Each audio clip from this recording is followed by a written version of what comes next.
Good morning, student.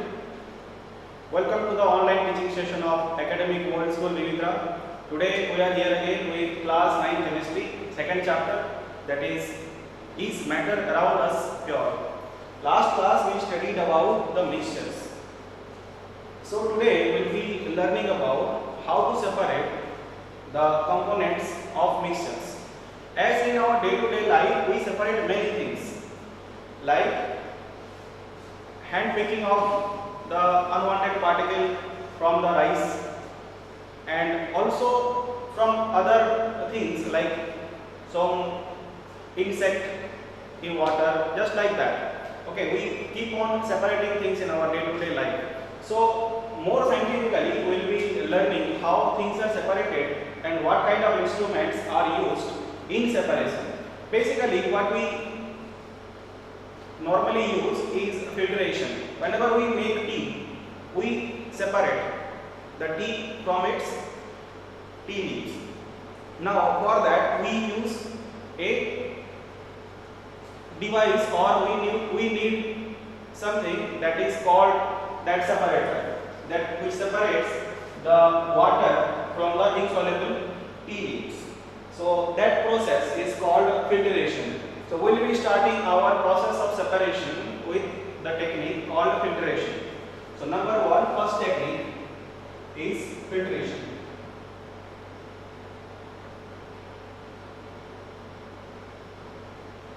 So students, when do we filter? We filter in such situation where the mixture consists of one liquid and the solid that is insoluble in the liquid. That means insoluble solid particles which keep suspending in the liquid, those can be separated by the process of filtration. For example, sand in water.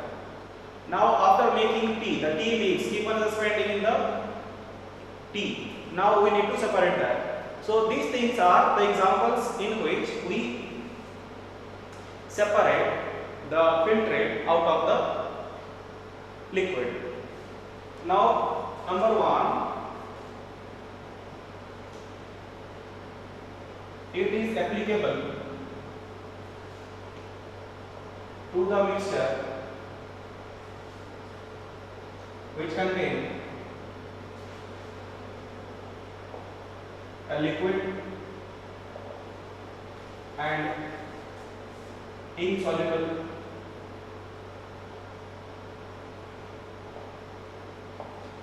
insoluble solids. So for separation by filtration, we in our day-to-day life use like the sieve and other things, but in more scientific terms we use filter paper. So this filter paper, this consists of tiny pores. So from that tiny pores, the liquid, whatever we want to filter, that gets separated out. For filtration,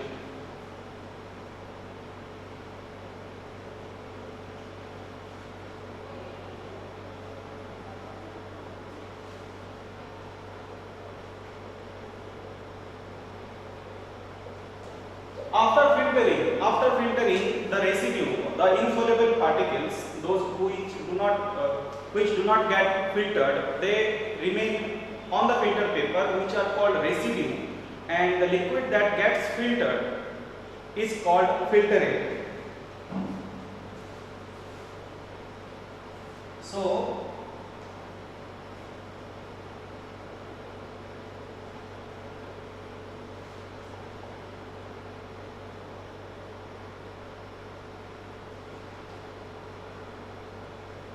on the filter paper and the liquid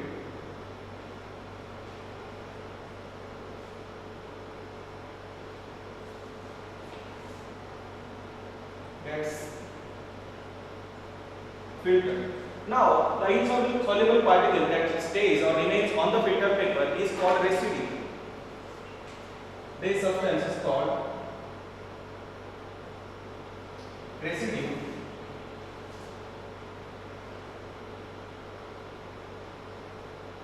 and the substance that is filtered is called filtrate.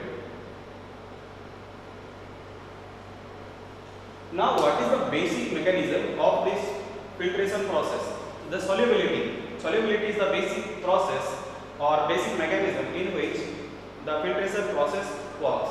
We cannot separate something that is soluble. Take for example alcohol mixed in water. If we filter it, we cannot get the alcohol out of the water. So these are for immiscible or insolubility of a substance leads to filtration. We cannot separate the substances which are miscible and also which are liquid in nature, like oil and water. If you filter, both oil and water will get filtered. Now for filtration we need one solid which cannot get separated and also a liquid, and the solid should not be dissolved or soluble in the liquid. So insolubility is the basic process in which the filtration process depends.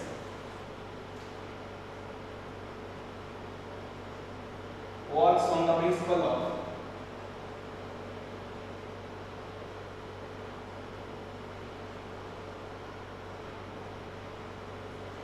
solubility. So for filtration, a substance should be insoluble, a solid substance should be insoluble in the liquid, so that we can get out the solid from the liquid by the process of filtration. The solid that remains after the filtration in the filter paper is called residue, and the substance that remains after the filtration is called filtrate. Secondly, we will be moving towards a diagram of filtration.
So this is one example of instrument that have been set for the process of filtration. In this process, we can see three apparatus. One is funnel, one is beaker, another is flask. Now here one filter paper is placed on the funnel. This is the funnel. This is the flask. This is the beaker. So here it contains, this mixture contains liquid plus insoluble solid. So this liquid or this mixture contains liquid plus insoluble solid. Now when we put this mixture that contains liquid and insoluble solid to the funnel, what happens? The insoluble substance, the solid, it stays on the filter paper forming a residue, whereas the water that cannot stay here, due to its small size, come back here to the flask is called filtrate, and the substance that remains here is called residue.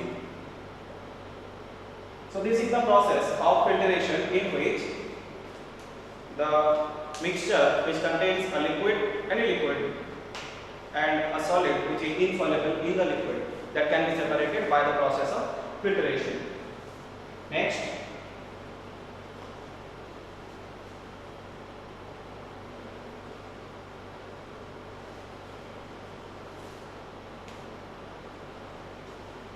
next process is called evaporation.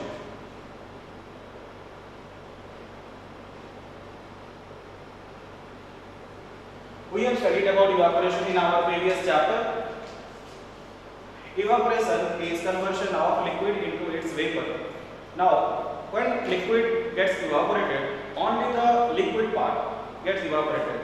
So, take for example, salt is dissolved in water and we evaporate the water. What will happen to the salt? Salt will stay back and the water will move to the air due to the process of evaporation. So, this is a simple technique of separation of substance, that is basically solid substance or that is non-volatile substance which is dissolved in water. To separate that, we need evaporation.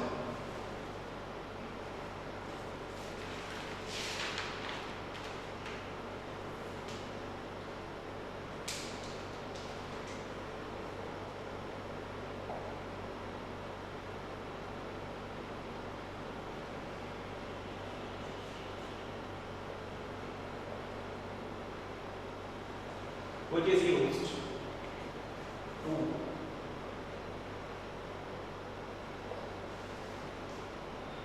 to separate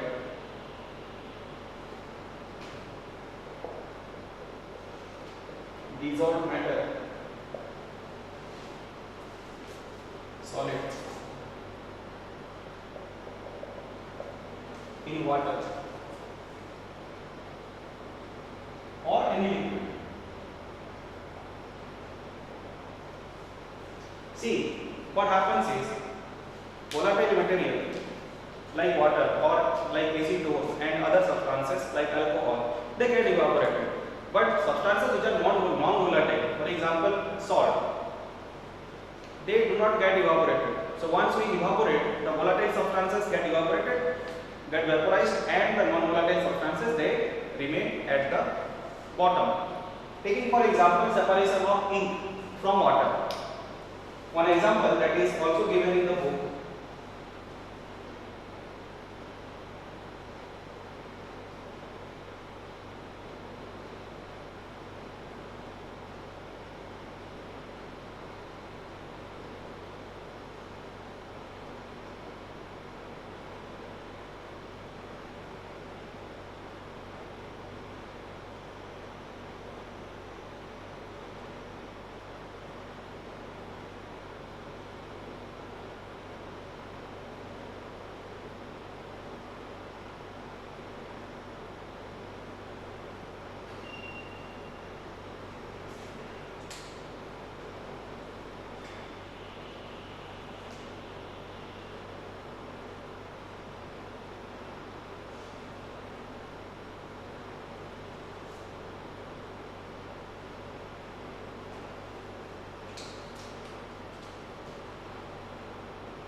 So this is a model where you see this is ink,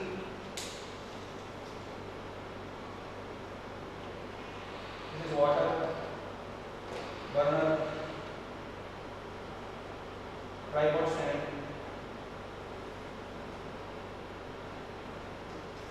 So when we light up the burner, what will happen? Water will get heated. Now this water will start evaporating. Now due to the evaporation, this watch glass, this is called watch glass. This watch glass will get heated. As a result, the ink placed above it, placed on it, will get heated. Since the ink will get heated, the water dissolved in the ink will start evaporating. So this is a continuous process. After evaporation, after 1 hour, an hour or half an hour, we will see on the watch glass only ink is left. Only the ink part is left. Whatever water was dissolved in the ink has been evaporated. Now this can be also taken in case of when we dissolve salt in water. How to separate the salt? If we want only salt, just we will evaporate the water, we will get the salt in our pot. Just heat it. So after evaporation we will get the insoluble solid material. So this is also an example where the non-volatile substances can be separated from any liquid that has been dissolved. But in this process we cannot retrieve the water.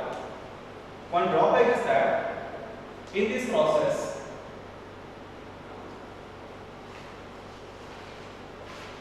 water cannot be recovered as it gets lost in the air. Water will evaporate. So after evaporation water will get lost in the air. So there is no way of getting back that water. We just can have the solid that was dissolved or the non-volatile substance that was dissolved in the water. So this is all about evaporation. Next we will be moving towards crystallization.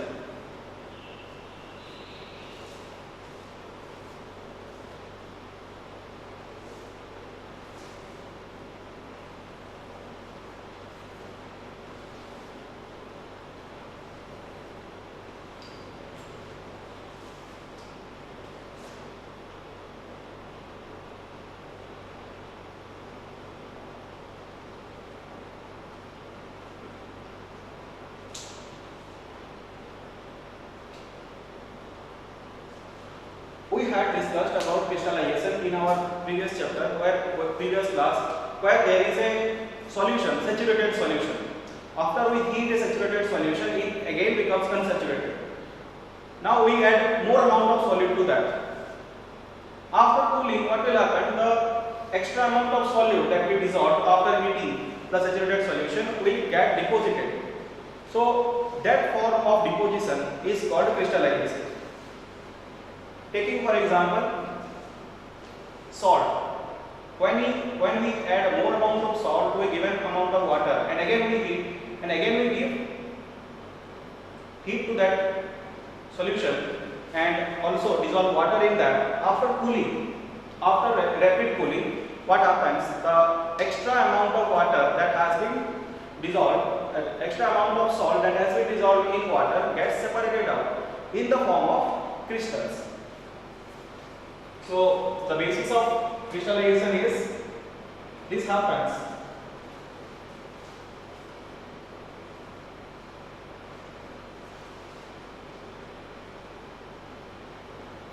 saturated solution is heated and rapidly cooled. So due to heating, the liquid particles or the solvent gets evaporated. Taking for example copper sulfate and water. Copper sulfate and water, when we make a saturated solution of copper sulfate, this copper sulfate will dissolve and after heating, what will happen? The saturated solution, the water particles from the saturated solution will get evaporated into the water. Now after evaporation, the copper sulfate containing capacity of the solution will reduce. So what will happen after cooling? The extra amount of solution or extra amount of solid that is dissolved will get crystallized out. Example,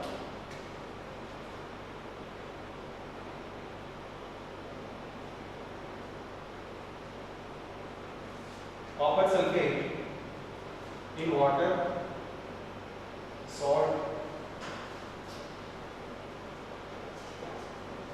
in water, etc. So this crystallization is used to get a pure substance from impure substance. For example, take there is sand mixed with copper sulfate crystal. Now after this copper sulfate and sand mixture, after we take this copper sulfate and sand mixture, what we will do? We will mix the total mixture in water. Now the sand will not be dissolved in water. We will filter the copper sulfate solution. Now we will heat it. Now after heating, we will cool it. So we will get the pure copper sulfate crystal out of the sand and copper sulfate mixture. So this kind of processes are used in crystallization. It is used to get the pure crystals of a substance from it impure mixture.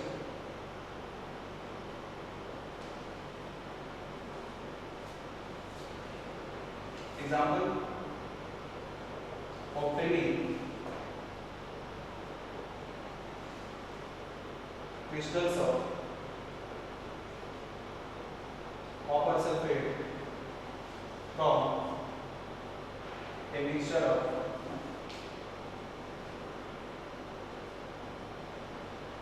copper sulfate and sand. So this is useful for many of the chemical processes you will study in higher classes. Also you will be doing the practicals of crystallization in your higher classes. Next we will be moving to one of the most important technique, that is called centrifugation.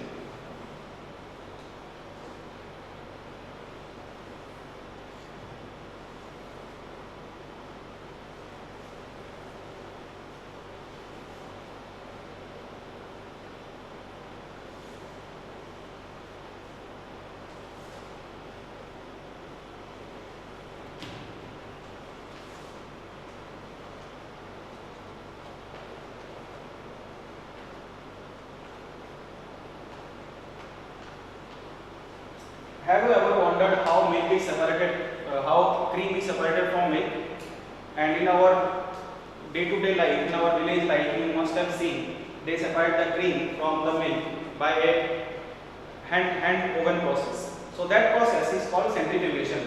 Now the liquid is rotated in such a way, the liquid is spun in such a way that the solid particles or the suspended particles, they get settled at the bottom, and the lighter particle or the liquid, they stay at the top. After that, the solid particle can be separated by the process of decantation. Have you ever wondered how washing machine separates the dirt from the water? This is also due to separation. It rotates in such a way, it rotates the liquid in such a way that whatever amount of dirt is dissolved in it, it just gets separated. Number one. So first point of centrifugation, this works for the mixtures which contain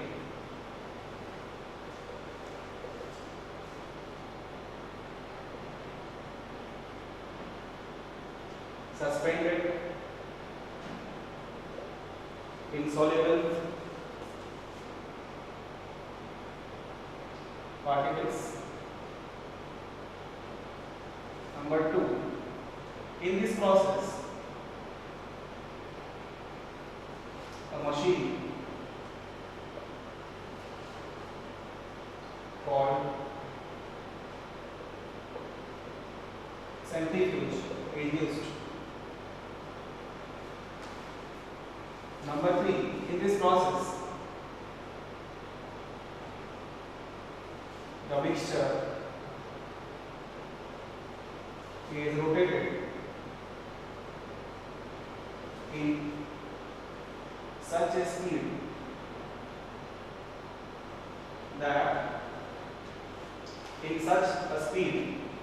that a force acts on the suspended particles to get them settled at the bottom. Suspended particles, or we can write heavier particles,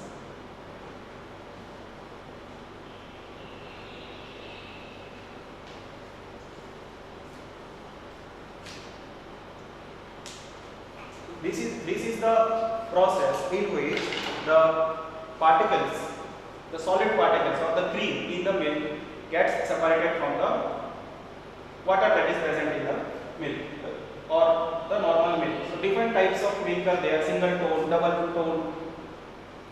They differ in the fat content. So this is the process. Centrifugation is the process in which they separate the fat from the milk. Now, how centrifugation is used in our day-to-day life? When you go to the blood testing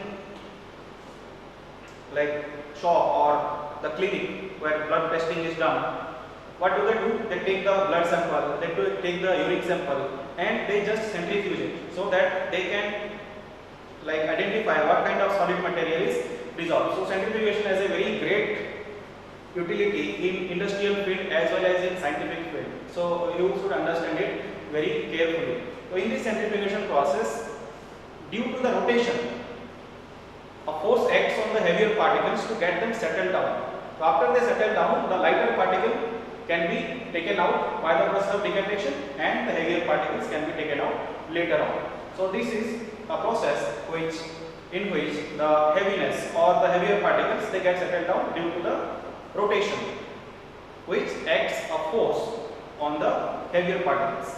Next process is called separating funnel.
Now this is a separating funnel.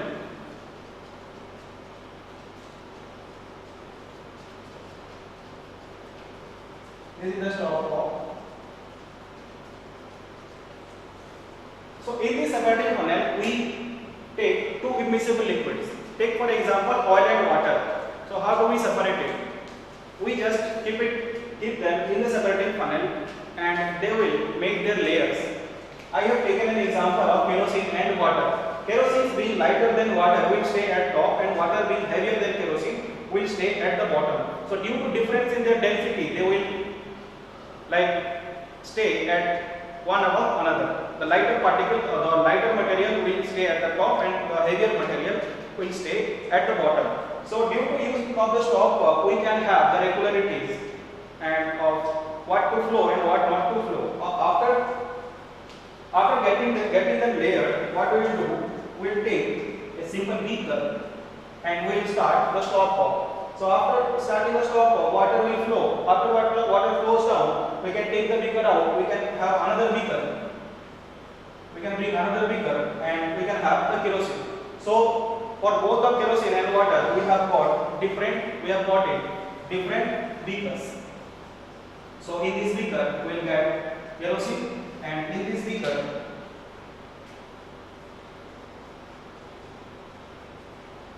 we will get water.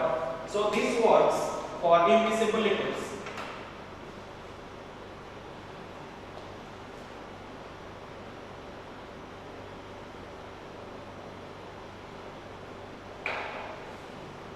Due to difference in density, liquids form layers. Number 3, stop pump can regulate the flow of liquid. So this is the example of separating funnel, and this gets separated due to their difference in density. Whatever mixture you take, if they are immiscible in separating funnel, after keeping for some time, they will make their layers. After making layers, we can easily separate them. Separating funnel is a funnel, it is made up of glass. We can easily see what is happening inside, and also very effective way to separate things. Next is sublimation.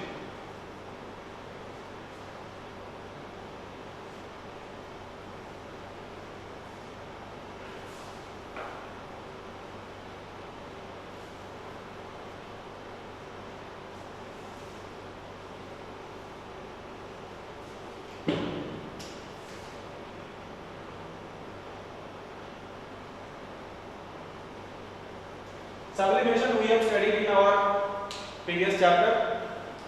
It is a process in which the sublimable material gets separated from the non-sublimable one. That means if we take a mixture of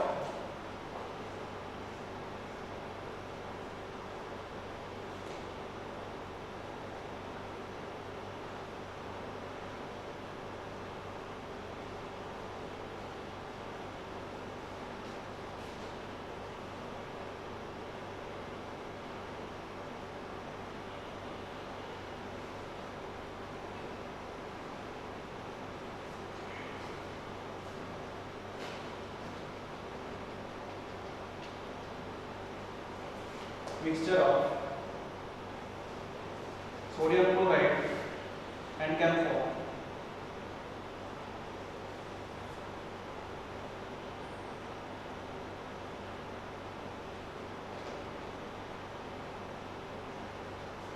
sodium chloride and camphor. So this is an arrangement in which we are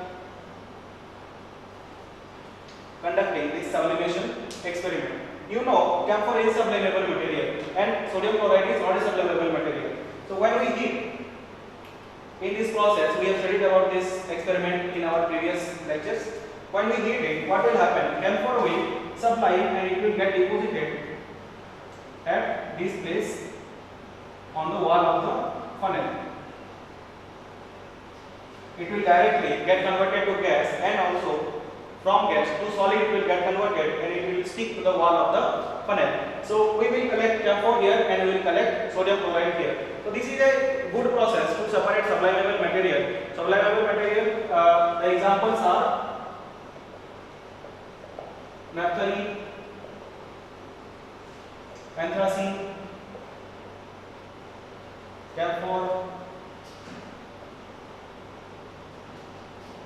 ammonium chloride,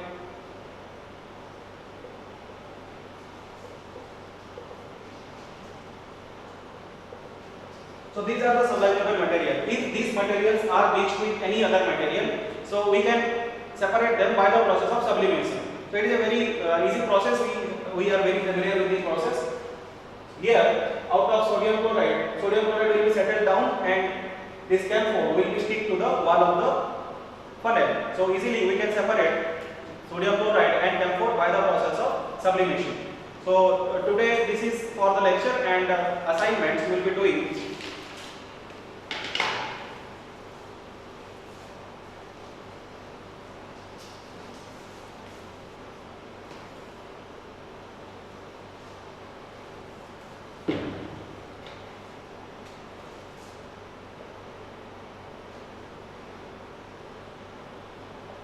Assignment 4 of second chapter, mixture of violent fields and sulfur.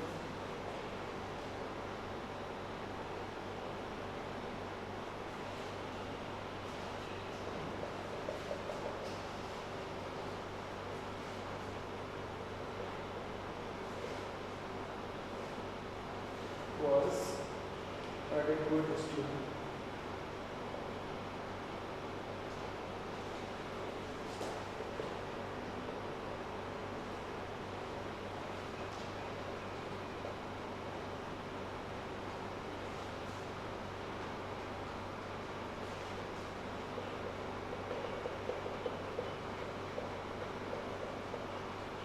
What will you observe? A mixture of iron filings and sulfur was added to a test tube containing carbon disulfide solution. What will you observe? So while studying compound and mixture, we have discussed about this.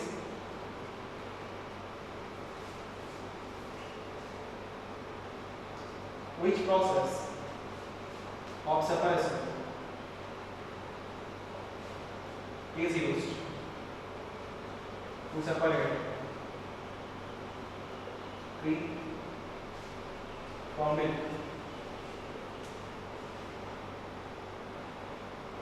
Explain in detail.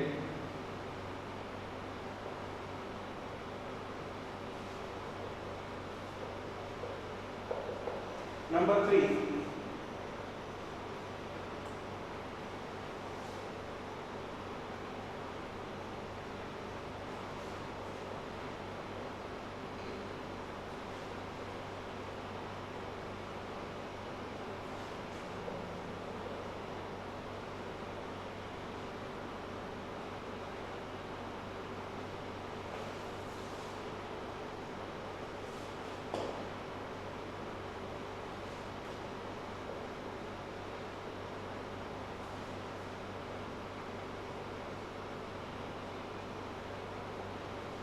Number 4.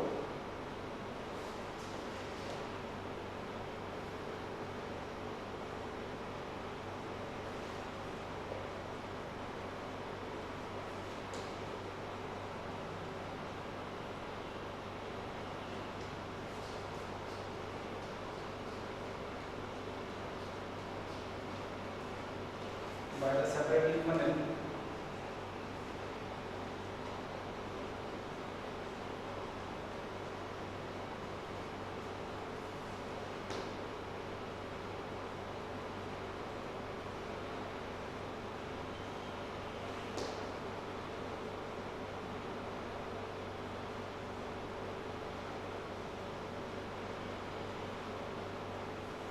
If yes, why, and if no, why, explain. So this is the assignment for the 4th lecture. I hope all of you are enjoying, and stay safe and happy learning. Thank you.